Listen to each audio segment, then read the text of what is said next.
New at 10, an Aldine ISD student is facing charges after administrators say he brutally beat a janitor outside of Eisenhower High School. Officials say last Friday the student, who was completely naked, approached the 78-year-old man and started swinging. ABC 13's Alex Bozarjian joins us live at the school. And Alex, what was the motive here?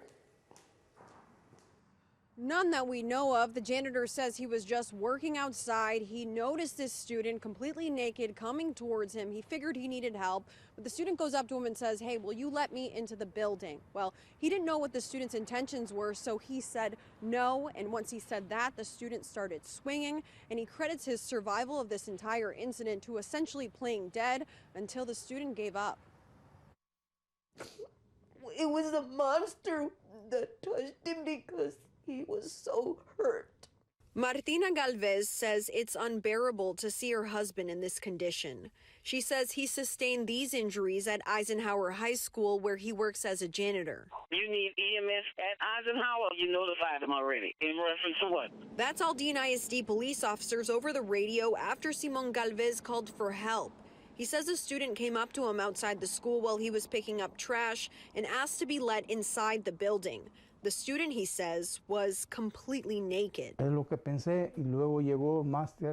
I told him no. It was the only words exchanged. I started to walk away, and then he grabbed me with one hand and started hitting me in the face with the other.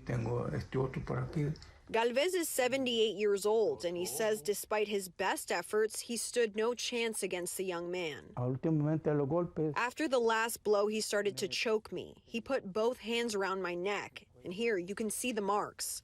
This is what Galvez looked like after the attack. Eyes swollen shut, bruising around his neck, a dislocated finger, all of which is still healing. It destroyed me because I thought he was gonna die.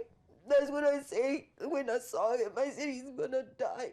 The student was brought into custody shortly after the incident. Be advised, I have a Hispanic male detained at the moment in the backseat of my car, and he's naked. In a statement, Aldine ISD commended Galvez for, quote, preventing the student from getting into the school where he might have harmed others.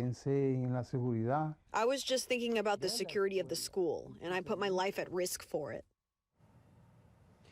Galvez has been with the district for over 2 decades. He does plan to go back to work, but he says he has to switch to a less labor-intensive position because of his injury, something that he's pretty upset about. The district does tell us that they believe the student was under the influence during all of this. They tell us that he's facing a charge for the assault of a public servant. We also asked the district about the identity of the student. We know that he's not a minor, but they were not able to get us that identity, so we're continuing to work on this story.